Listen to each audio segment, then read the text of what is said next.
मैं एसके श्रीवास्तव, आप सभी को सीक्यू चैनल में स्वागत है। इससे पहले हम लोग जो पिछले वाले जो क्लास में हम लोग जो पढ़े थे उसमें द्विघात समीकरण के मूलों की प्रकृति के विषय में जानकारी लिए थे, अर्थात विवेचक और विवेक्तर के विषय में।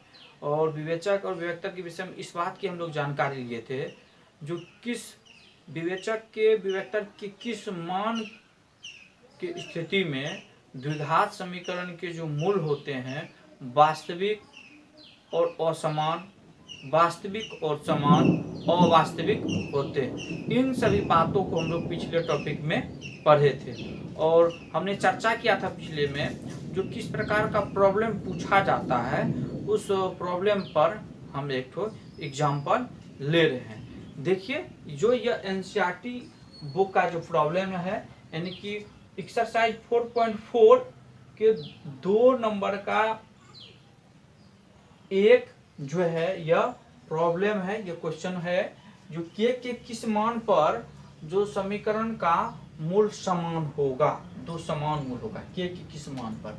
तो सबसे पहले ये देखिए हम समीकरण यहाँ लिखते हैं इस प्रॉब्लम को बनाने के लिए। ये हमारा समीकरण है।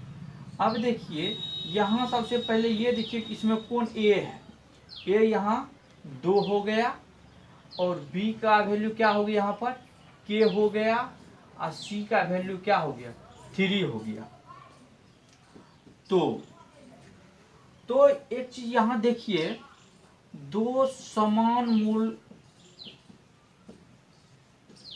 के लिए शर्त, दो समान मूल का क्या शर्त है यानी कि डी का जो वैल्यू होना चाहिए 0 के इक्वल होना चाहिए, यानी कि विवेचक का मान जो होना चाहिए डी के बराबर होना चाहिए। क्योंकि हम लोग पढ़े थे पीछे वाले क्लास में यानी b² - 4ac को हम लोग डी पढ़े थे, यानी कि इस डी का जो वैल्यू 0 के अगर बराबर हो जाता है तो समान और वास्तविक मूल होता है, समान और वास्तविक मूल होता है। इस बात को हम लोग यहाँ पर देख रहे हैं। तो b² - 4ac = 0। तो b का वैल्यू हम यहाँ लिखते हैं k का स्क्वायर 4, a का वैल्यू 2 है और c का वैल्यू 3 है, लिख दिया 0। अब देखिए k², अब इसको हम लिख सकते हैं 4 दूनी 8 गुनी 3, 8 गुनी 3 कितना होता है 24 अर्थात 24, 0 हो गया k²। अब देखिए 0 ये माइनस बराबर टू साइड जगह क्या हो जाएगा ये प्लस में हो गया। ध्यान से देखिए k² और क्या हो जाएगा 24। अब 24 को हम जो उस साइड ले जाएंगे तो प्लस माइनस √24 हो जाएगा। अब इस चीज को हम लिख सकते हैं k = प्लस माइनस 2√। अब देखिए यहाँ पर हम इस 24 को हम ऐसे लिख सकते हैं, ध्यान से देखिए 24 को हम लोग अगर √का ऐसे कैलकुलेशन करेंगे तो 2 गुनी 3, 2 दूनी 4 दूनी 8 गुना 3, तो ये 2 क्या करेंगे बाहर निकाल जाएंगे, करनी के रूप में लिख सकते हैं इसको। यहाँ पर 2√6 हो जाएगा, इसको हम लिख सकते हैं 2√6। अब देखिए हमारा वैल्यू क्या आ जाएगा 2√6, यानी कि इस मान पर के इस मान पर समीकरण का मूल जो होगा वह वास्तविक और समान होगा। चलिए इस बात पर हम इसको जांच करके देख लेते हैं जो ये समान आ रहा है या नहीं आ रहा है। इस कॉन्सेप्ट को हम लोग के बराबर जो है 2√6 लेते हैं, एक बार माइनस 2√6 लेते हैं, यानी कि दोनों मान एक बार प्लस पे चेक करना है एक बार माइनस पे चेक करना है। तो चलिए एक बार प्लस पे लेके चेक कर लेते हैं। तो क्या है हमारा ये समीकरण क्या है b² - 4ac = 0 आ रहा है कि नहीं आ रहा है। तो k² - 4ac 4 और a 2 और c के जगह जो हो जाएगा 3 हो जाएगा क्योंकि c का वैल्यू देखिए यहाँ पर 3 है। अब b की जगह क्या है k है, k² लिखे, a की जगह क्या है 2 है तो 2 दिए बराबर 0। अब हम k की जगह क्या लिख सकते हैं 2√6 का स्क्वायर 4 दूनी 8 या 24 बराबर 0। अब देखिए यहाँ पर 2√6 है, तो 2√6 का स्क्वायर क्या होगा? इसको हम किसी भी संख्या पे स्क्वायर होता है तो 2 बार गुणा के रूप में लिखा जाता है। तो देखिए यहाँ पर तो 2 गुना 2 कितना हो जाएगा? 4, और √6 गुना √6 क्या हो जाएगा? √6, 2 को √6 यानी कि मिल के बनता है 36। इसको लिख सकते हैं 36, और 36 का वर्गमूल कितना होता है? 6, अर्थात 2 को √6 जब गुना के रूप में होता है तो इसको क्या होता है? रूट भाग जाता है, स्क्वायर लगने पर उसका वर्गमूल निकल जाता है 6, तो इसको 6 चौका 24 लिख सकते हैं। चलिए इसका वैल्यू कितना आ जाएगा? 24 और घटाओ 24 इक्वल टू कितना हो जाएगा? 0। तो 24 में 24 चला जाएगा कितना होगा? 0 बराबर 0। अर्थात हम देख रहे हैं यहाँ पर, देख लिए, यानी कि k बराबर 2√6 पर समीकरण का मूल्य क्या आ रहा है? तो 0 के बराबर आ गया। हमारा ये कंडीशन लागू हो रहा है, अर्थात k बराबर जो प्लस माइनस √6 पर यह हमारा मूल्य जो होगा क्या होगा? समान और वास्तविक होंगे। चलिए एक बार हम k बराबर यहाँ प्लस मान के लिए थे, अब k बराबर हम एक बार माइनस ले लेते हैं। चलिए k स्क्वायर -4 गुनी 2 गुनी 3 डायरेक्ट हम लोग मान लेते हैं, यही समीकरण यहाँ ले लिए हैं डायरेक्ट। देखिए यहाँ पर 0। अब इस यहाँ पर k का वैल्यू अगर हम -2√6 रखते हैं तो -2√6, तो 4 दूनी 8 या 24। अब देखिए इसी प्रकार यहाँ अगर माइनस लगा दे, माइनस का स्क्वायर होगा तो यहाँ भी माइनस और यहाँ भी माइनस, तो माइनस गुनी माइनस क्या होता है? प्लस। तो 6 चौका 24, ऐसे हम यहाँ लिख सकते हैं 24 घटाओ 24, यानी कि 24 में 24 गया कितना हो जाएगा? 0 बराबर 0। हम लोग देख लिए, यानी कि k बराबर -2√6 पर भी 0 आ रहा है और k बराबर +2√6 पर भी 0 आ रहा है। अर्थात यहाँ दोनों यानी कि प्लस माइनस 2√6 दोनों मानों पर यह जो है मूल का मान k बराबर 2√6 पर यह मूल जो है समान और वास्तविक आ रहा है। चलिए हम लोग अच्छा से समझ गए होंगे इस टाइप का प्रॉब्लम, और इसी टाइप का ढेर सारा प्रॉब्लम पूछा जाता है। फिर क्वेश्चंस दे देगा कि के किस मान पर जो है वास्तविक और असमान मूल होगा, तो वहां पर हम लोग बराबर का प्रयोग नहीं करेंगे। यहाँ बराबर इसीलिए प्रयोग किए, बराबर लिखे d बराबर 0, क्योंकि यहाँ दिखा रहा है समान मूल। यदि यहाँ पर समान मूल नहीं रहता, के किस मान पर जो है मूल असमान होते, तो असमान होते तो असमान का कंडीशन है d बराबर 0 से बड़ा होना चाहिए, तो हम लोग ये कंडीशन यहाँ लिखते हैं। अर्थात असमान के लिए जब समान दिया रहा है तो d बराबर 0 लिखेंगे, यदि असमान रहता तो ये कंडीशन लिखते और कैलकुलेशन ऐसे करते जाते, और के किस कंडीशन पर के किस मान पर असमान होता, उस टाइप का हम लोग प्रॉब्लम।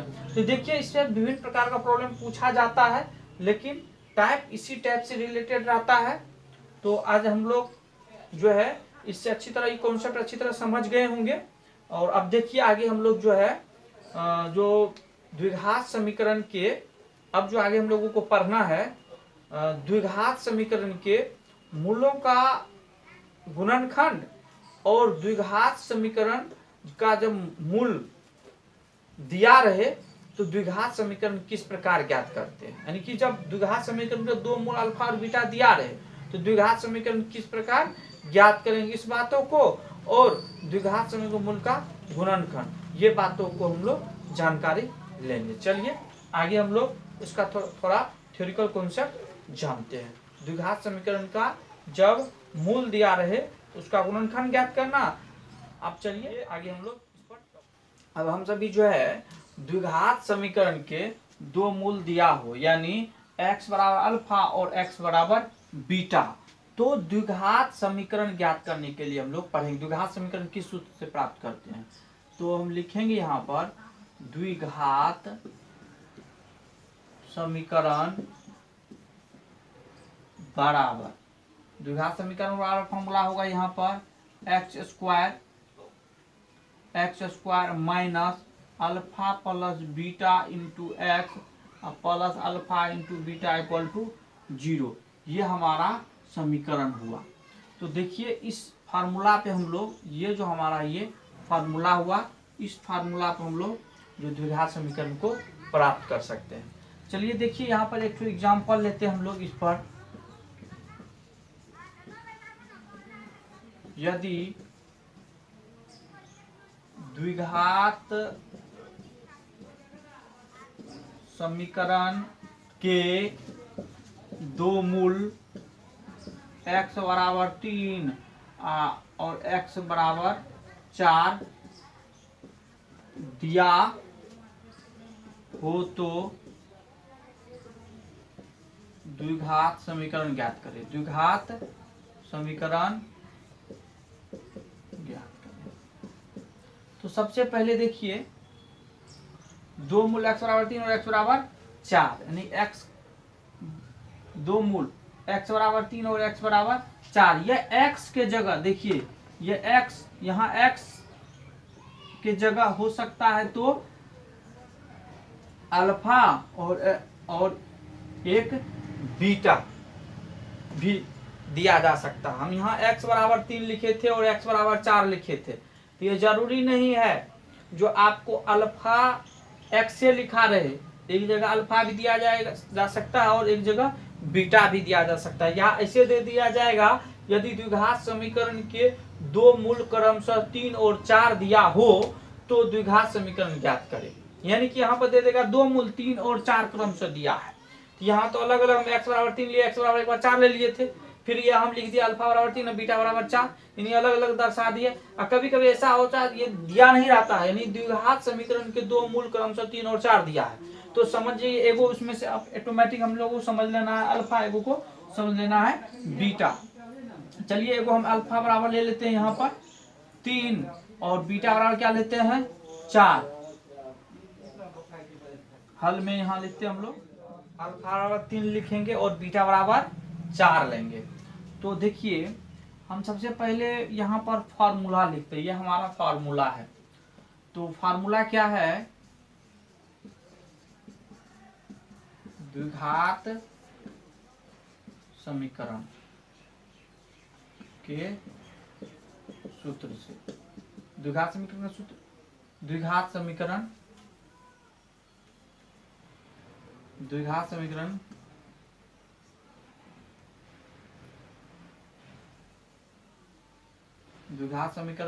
बराबर, देखिए द्विघात समीकरण बराबर, यहाँ लिखना है द्विघात समीकरण सॉलिड हम लोगों को यहाँ क्या लिखना है, जो अल्फा बराबर 3 और बीटा बराबर 4 दिया है। ये हमारा क्वेश्चन यहाँ पर हम ले लिया अल्फा बराबर 3 और बीटा बराबर, देखिए यहाँ कॉन्सेप्ट, यानी हमको क्या लेना है, यहाँ अल्फा बराबर 3 लेना है और बीटा बराबर 4 ले लेंगे।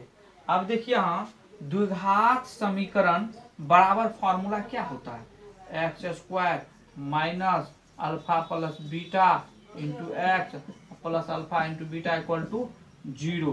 तो अब x² लिख लेंगे अल्फा प्लस बीटा। अब देखिए अल्फा का मान यहाँ क्या है 3, अब बीटा का मान क्या है 4, जोड़ के रूप में जोड़ लिख देंगे, जो alpha into beta, alpha into मतलब गुना होता है, तो अल्फा की जगह क्या है 3 इंटू क्या हो गया 4 बराबर 0। तो अब देखिए x² माइनस 3 और 4 को जोड़ेंगे तो 7x, जोड़ 3 गुना 4 कितना हो जाएगा, इंटू मतलब गुना होता है, 3 गुना 4 कितना हो जाएगा तो 12, यहाँ बराबर 0। तो लिख सकते हैं x² minus 7x plus 12 equal to 0, हमारा यही द्विघात समीकरण हो गया। तो देखिए द्विघात समीकरण इस प्रकार जो है हम लोग ज्ञात करेंगे, जब मूल दिया रहेगा तो ये फॉर्मूला अप्लाई करके हम लोग द्विघात समीकरण ज्ञात करेंगे। तो देखिए अब अगर हम द्विघात समीकरण अच्छा से समझ जाते हैं तो इसी फॉर्मूला की सहायता से हम द्विघात बहुपद भी ज्ञात करेंगे, जो आगे जो है जो आप लोगों को हम पढ़ाएंगे। वैसे एनसीईआरटी बुक में जो है दूसरा यूनिट में दिया गया है, अभी ये चौथा यूनिट द्विघात समीकरण पढ़ रहे हैं, इसके बाद हम लोग द्विघात बहुपद को पढ़ेंगे, तो इस पर हम लोग कॉन्सेप्ट चर्चा करेंगे अच्छा से। तो देखिए ये हमारा क्या हुआ, जब द्विघात समीकरण के का जो ये बराबर फॉर्मूला, जब दो मूल दिया रहेगा तो इस फॉर्मूला का अप्लाई करके हम लोग जो है जो उसका द्विघात समीकरण को ज्ञात करेंगे। चलिए अब हम लोग ये तो अच्छा तरह समझ ही गए हैं। अब हम लोग जो द्विघात समीकरण के जो गुणनखंड बराबर हम लोग पढ़ते हैं, यानी कि द्विघात समीकरण का गुणनखंड बराबर क्या होता है, अब उस पर हम लोग अच्छा से चर्चा करेंगे। चलिए आगे हम लोग, यानी द्विघात समीकरण के दो मूल दिया हो तो, यानी x बराबर अल्फा और x बराबर बीटा दिया हो तो द्विघात समीकरण का गुणनखंड बराबर क्या होता है, तो x minus alpha into x minus beta होता है। अब देखिए इस बात को हम लोग प्रूव करके देखते हैं, x minus alpha into x minus beta किस प्रकार होता है। तो चलिए इसमें हम लोग देखते हैं द्विघात